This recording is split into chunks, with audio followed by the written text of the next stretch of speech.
Hello दोस्तों, स्वागत है आप सबका मेरे YouTube चैनल रोहिणी क्लासेस में। तो आज हम क्लास 7th की हिस्ट्री के एनसीईआरटी का चैप्टर 2 देखने जा रहे हैं, जिसका नाम है नए राजा और उसके राज्य। देखिए, 7वीं शताब्दी के बाद ना कई राजवंशों का उदय हुआ। ठीक है, अभी हम मानचित्र के माध्यम से देखेंगे भी कि कौन कौन से जो है राजवंश थे। ये देखिए, तो इस सीरीज में ना सबसे पहले हम बात करते हैं राष्ट्रकूटों की। ठीक है, देखिए आप देख पा रहे होंगे, यहाँ है राष्ट्रकूट। ठीक है, तो ये जो राष्ट्रकूट है ना, ये बेसिकली जो है द्रविड़ किसान थे। कौन थे?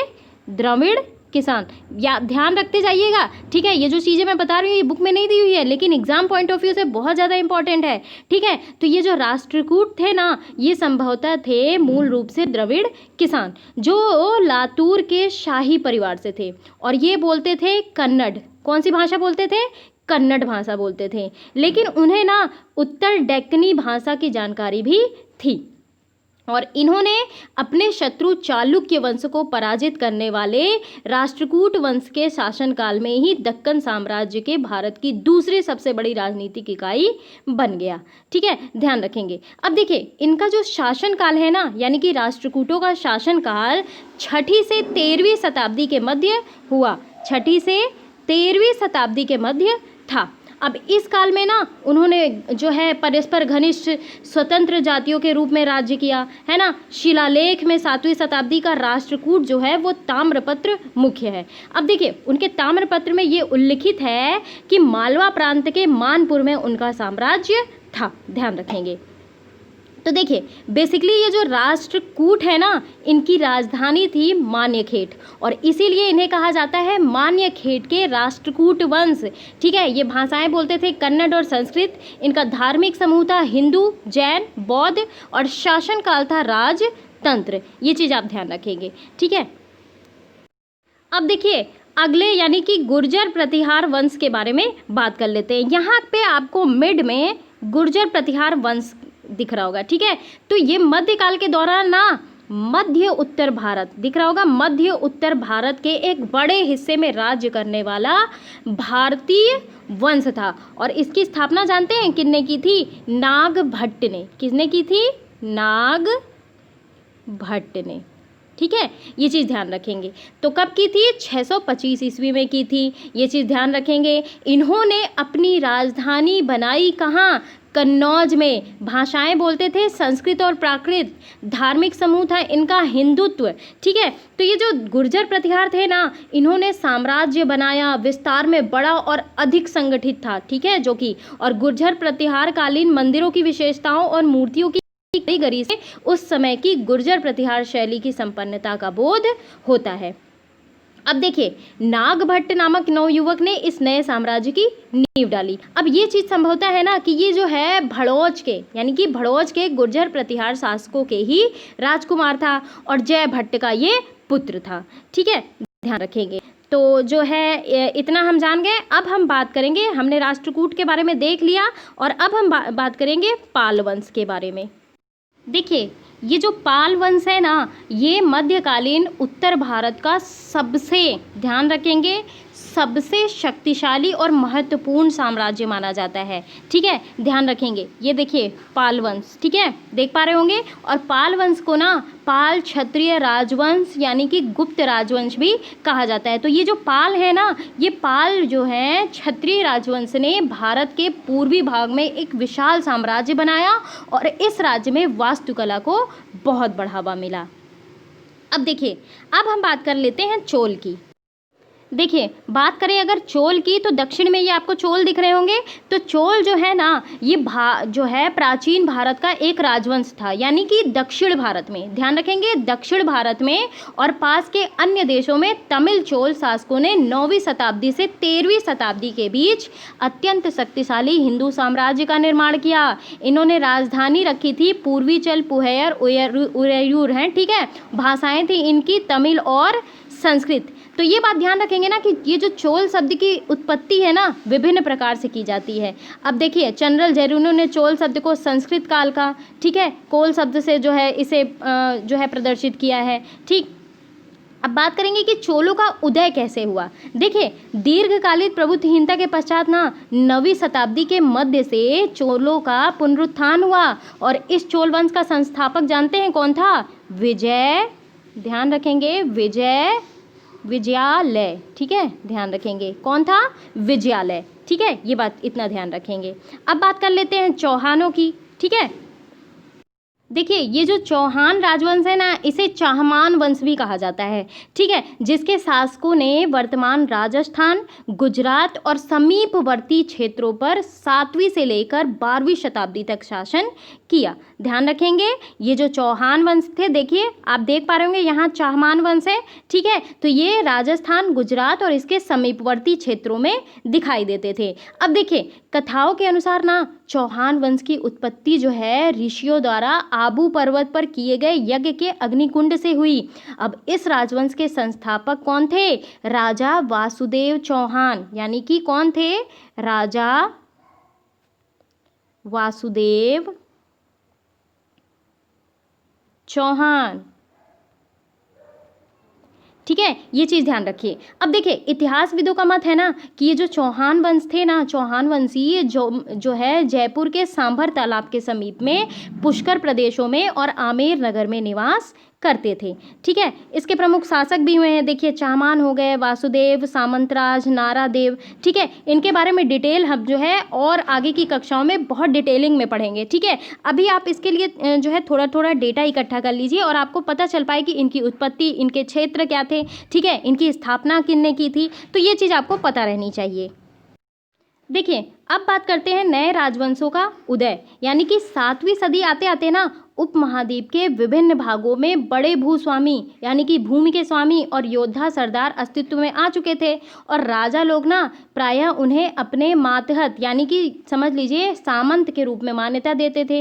अब उनसे उम्मीद की जाती थी ना कि वे राजा या स्वामी के लिए उपहार लाएं, उनके दरबार में हाजिरी लगाएं, उन्हें जो है सैन्य सहायता प्रदान करें और अधिक सत्ता और संपदा हासिल करने पर सामंत जो हैं अपने जो है आपको सामंत महामंडलेश्वर, यानी कि पूरे मंडल का महान स्वामी इत्यादि घोषित कर देते थे और कभी कभी ना वे अपने स्वामी के आधिपत्य से स्वतंत्र हो जाने का भी दावा करते थे।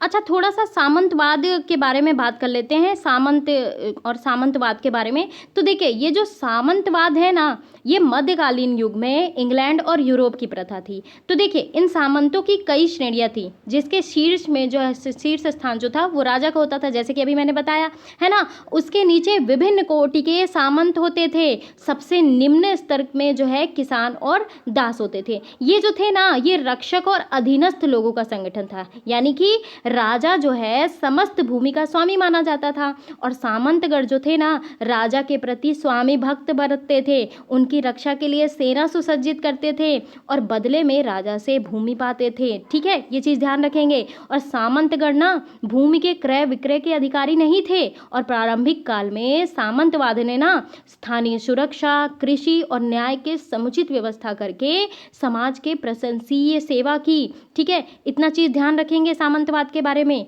आगे देखते हैं।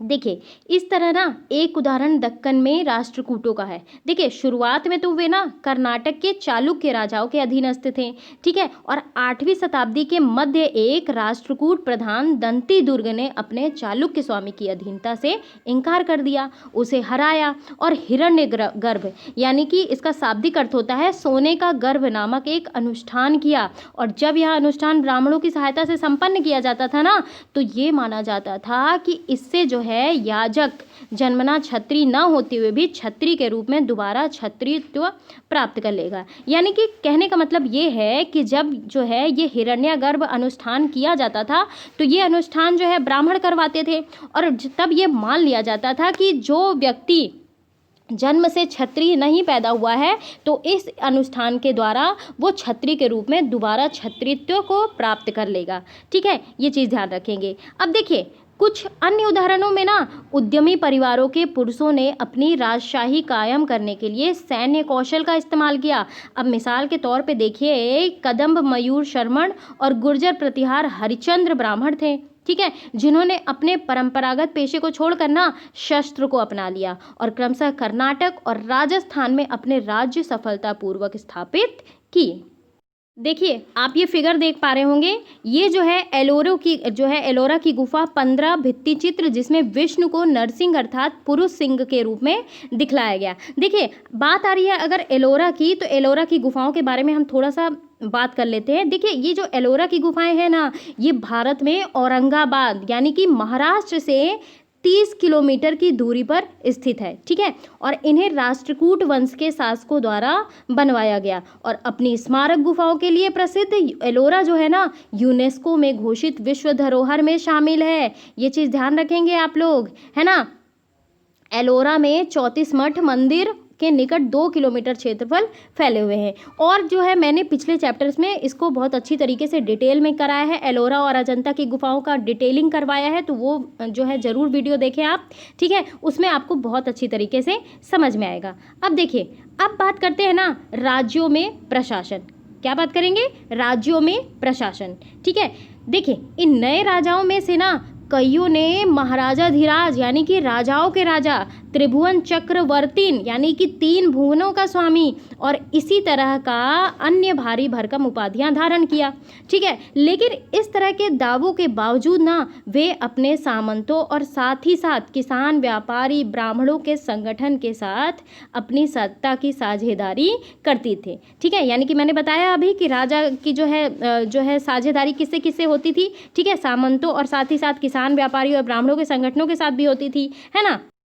इन सभी राज्यों में ना उत्पादकों यानी कि कह लीजिए किसानों, देखिए ये सारे उत्पादक ही तो हैं। देखिए, किसान कृषि द्वारा जो है खाद्यान्न का उत्पादन करते हैं, पशुपालक जो होते हैं पशु के द्वारा दुग्ध उत्पादन करते हैं, कारीगर से व्यापार होता है। ठीक है, तो उत्पादकों अर्थात किसान, पशुपालकों, कारीगरों से संसाधन इकट्ठे किए जाते थे और इनको ना अक्सर अपने उत्पादों का एक हिस्सा त्यागने के लिए जो है मनाया या फिर कह लीजिए कि बाध्य किया जाता था और कभी कभी ना इस हिस्से को लगान मानकर वसूला जाता था। क्यों? क्योंकि प्राप्त करने वाला भूस्वामी होने का दावा करता था और राजस्व जो है व्यापारियों से भी लिया जाता था। ये चीज़ ध्यान रखेंगे।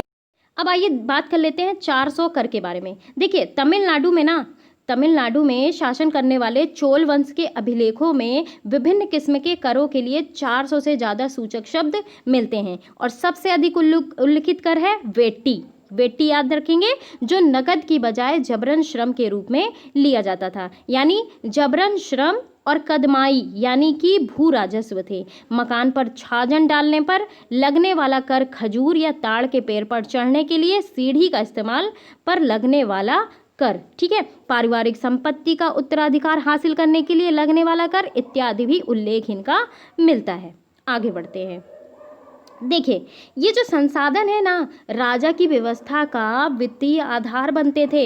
बिल्कुल सही बात है, जहाँ राजा राज्य करेगा वहाँ पे किसान, व्यापारी, ठीक है, ये पशुपालक, ये सारे ही तो वित्तीय आधार बनेंगे और साथ ही मंदिर और दुर्गों के निर्माण में भी इस्तेमाल होते थे और संसाधन जो है ना उन युद्धों को लड़ने में भी इस्तेमाल होते थे, जिनसे जो है लूट की शक्ल में धन मिलने की और जमीन और व्यापारिक मार्गों के प्रयोग की संभावनाएं बनती थी।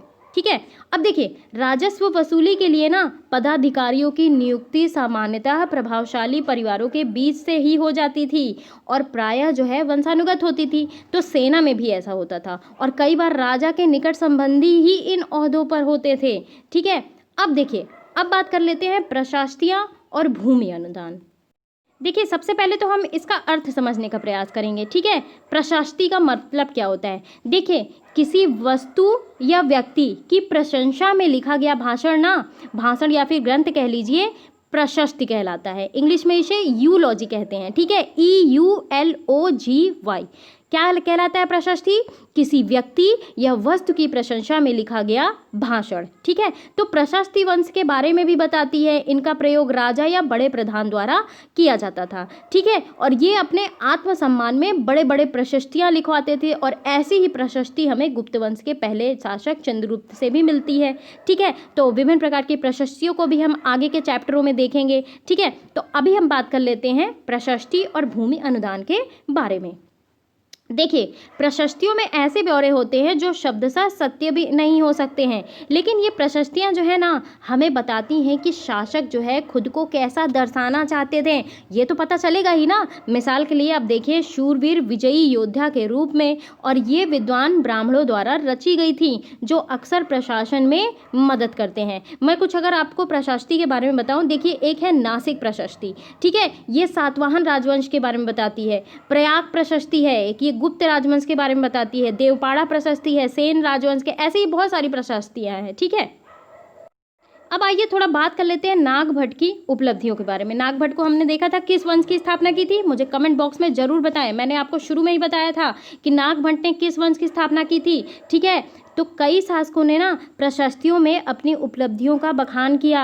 अब देखिए, संस्कृत में लिखी गई ग्वालियर मध्य प्रदेश में पाई गई एक प्रशस्ति में प्रतिहार नरेश नागभट्ट के कामों का वर्णन इस प्रकार किया गया है। देखिए, आंध्र, सैंधव यानी कि सिंध, विदर्भ महाराष्ट्र का एक हिस्सा और कलिंग उड़ीसा का एक हिस्सा, राजा उनके आगे तभी धराशायी हो गए जब वे राजकुमार थे। उन्होंने कन्नौज के शासक चक्र युद्ध को विजित किया। उन्होंने बंग यानी कि बंगाल का हिस्सा, अनर्त गुजरात का हिस्सा, मालवा मध्य प्रदेश का हिस्सा, किरात वनवासी, तुरुष्क वत्स मत्स्य दोनों उत्तर भारत के राज्य और राजाओं को पराजित किया।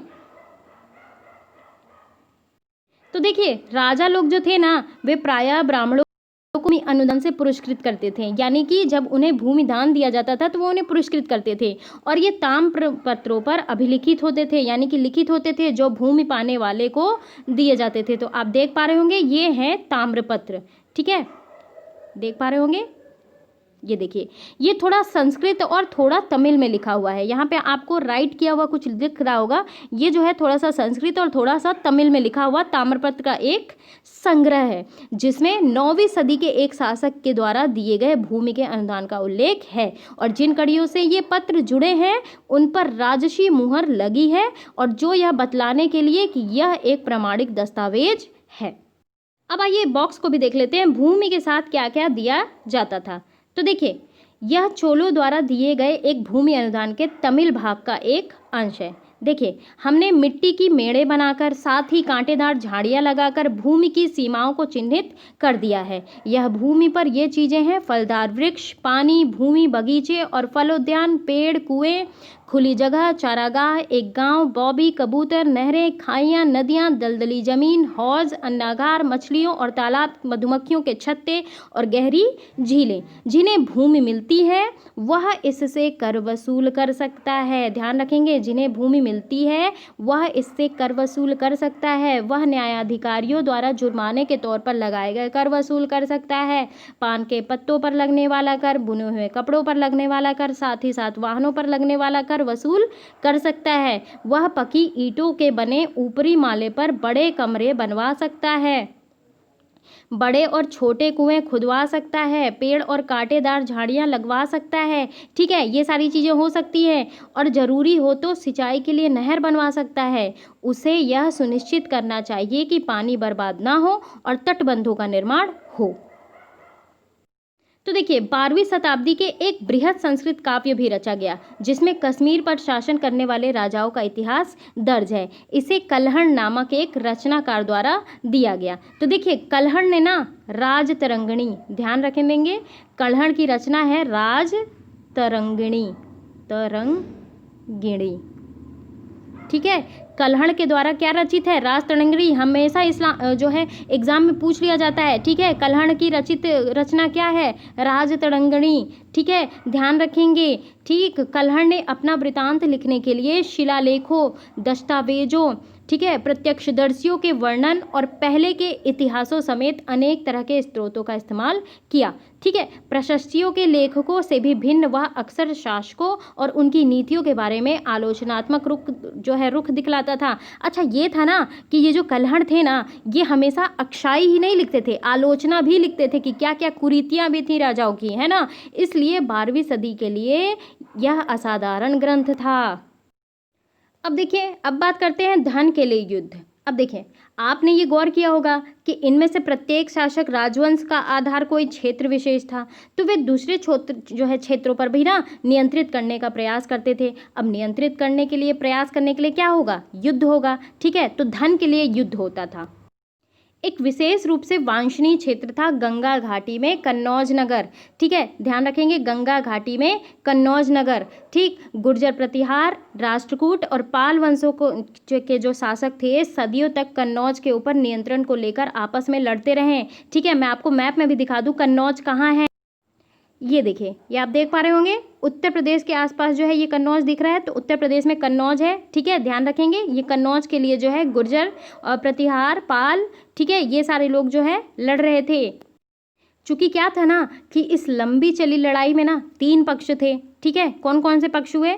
गुर्जर प्रतिहार, राष्ट्रकूट और पाल। और इसलिए ना इतिहासकारों ने प्रायः इसकी चर्चा त्रिपक्षीय संघर्ष के रूप में की है, ठीक है, ध्यान रखेंगे। अब देखिए, जैसा कि हम देखेंगे ना, शासकों ने बड़े मंदिरों का निर्माण भी करवाया, ठीक है, अपनी सत्ता और संसाधनों के प्रदर्शन करने का भी प्रयास किया। और इसलिए जब वे एक दूसरे के राज्यों पर आक्रमण करते थे ना, तो मंदिरों को भी अपना निशाना बनाते थे, जो कभी कभी बहुत अधिक संपन्न होते थे। उस समय क्या था, आपको याद होगा, महमूद गजनवी जो है हमारे भारत में 17 बार आक्रमण किया, और उसका सबसे बड़ा आक्रमण था सोमनाथ, गुजरात के सोमनाथ मंदिर में।